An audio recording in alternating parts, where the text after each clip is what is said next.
Hello again, card community. It's RJ back for another quick video. Like to keep them quick, I hope. Right to it. Today's Mike Schmidt random collectible. This is one of those little Lego style characters. It's actually AYO Sports. I'm not even sure if that's how you pronounce it. They've been doing a lot of baseball figures. If you're looking around at all the sporting goods stores, the Rally Houses, the Dick's Sporting Goods, sometimes you'll see these available in various modern current players. This one came from the Hall of Fame, and it's clearly Mike Schmidt. It includes a bat and a glove with ball and the hat. It has never been out of the box. It never will be out of the box. I'm just going to keep it here like this forever. Maybe I'll get a second one someday so I can actually put it together and make it look like Mike Schmidt put it together and see his perfect mustache. It says it's sequentially numbered 1 out of 200. I don't know if I got number 1 or if you have to open it up to find out what your number is. Again, this one's never going to be opened. Maybe I'll get another one. I'm not sure if they're still around. I got this last year right out of the Hall of Fame gift shop. I think it's really cool. Happy to have it in my collection. Today's random baseball collectible. Sticking with the Phillies. Here is an interesting yard sale pickup I found the other day. The wife and I were out at a flea market, and I got this. I guess it's essentially a baseball cap, Phillies logo on it. This is post 93.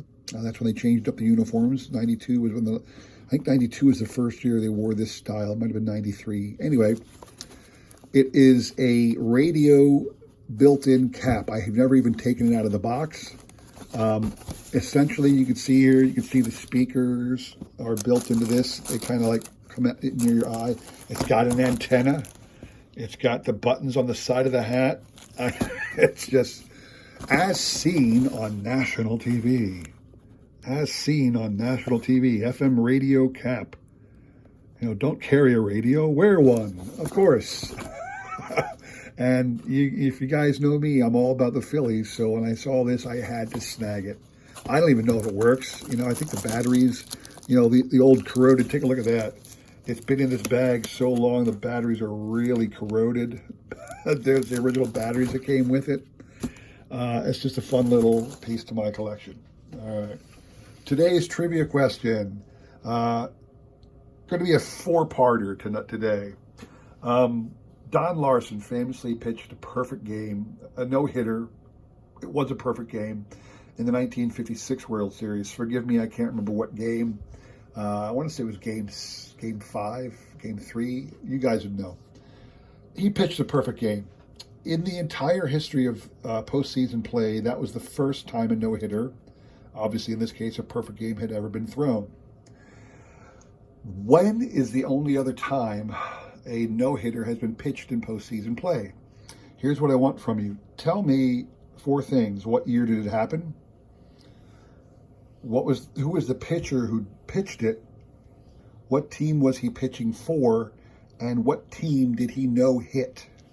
I'm sorry, I guess it's a 5-point question because it'd be like, what year, who did it, what team was he on, what team did he no-hit, and what round of the playoffs? In other words, was it a wild card game?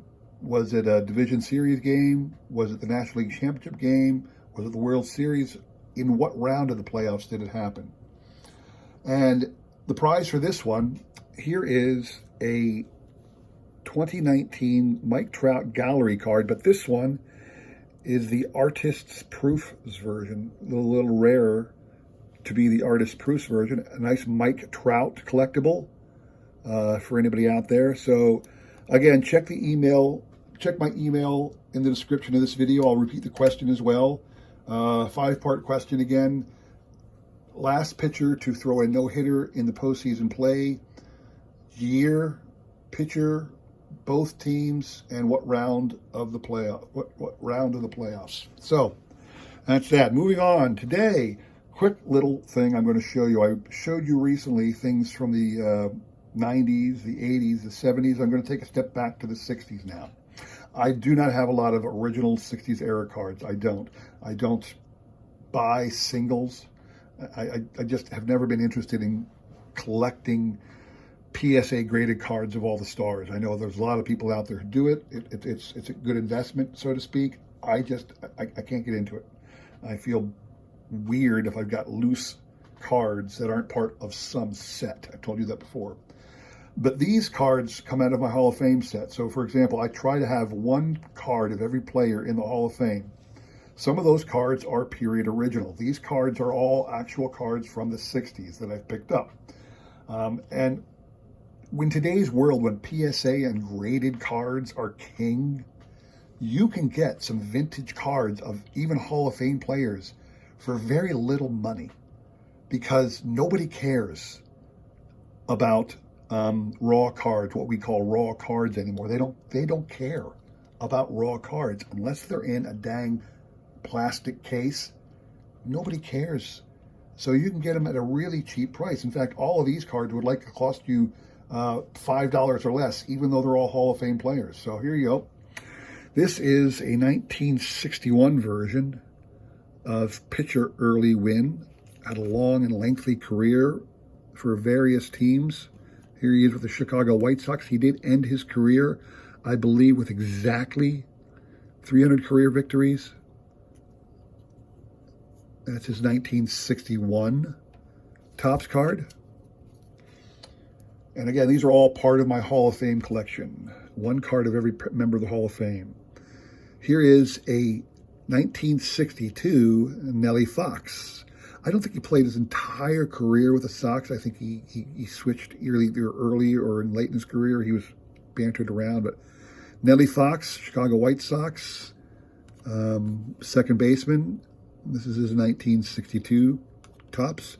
You can see it's miscut. In fact, it's got a little bit of the next card down here. But this is why these cards, original 60s era cards of Hall of Famers, can be had for near nothing. Plus, these aren't exactly your biggest named Hall of Famers. Here's a 64 Hoyt Wilhelm, very famous relief pitcher throughout all the 50s and 60s era of baseball. He was a fantastic reliever. Started in 52 with the Giants, bounced around all over the place. But he was the first great relief pitcher specializing in relief. I mean, every pitcher back in the day pitched relief. If you weren't a starter, you weren't any good, so to speak. That's a 64. Here is your 66 Topps Jim Bunning.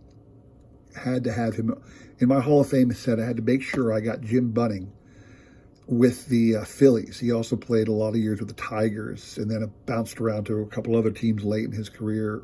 Ended back with the Phillies towards the end too, but this is his 66 card, Jim Bunning. And again, most of these cards are like $5 cards raw. Here is a 67 Ernie Banks. I literally got this for $5 many, many years ago because it's raw. No one cares about raw cards. He got his MVPs, I think, back in the 50s. He was back-to-back in 57 and 58. I'm probably getting that wrong, but he was back-to-back 2 years as an MVP, Banks was. And lastly, I got a 59 Don Drysdale. I have a lot more period Hall of Famer cards from the 60s. It's just that I wanted to show you the different card styles. This is a 69 of the 60s, because I'll be honest with you, I've been around cards long enough. I should know that this is a 61 without thinking about it. I do know that this is a 62. I know that the wood grain thing with a little curl up is a 62 Topps. That I know. But most of the others, I can't remember. Like, what is this? I think it's a 64. Was it a 63? I don't remember. And these two, I can never tell which one was a 67, which one was a 66. I can never remember.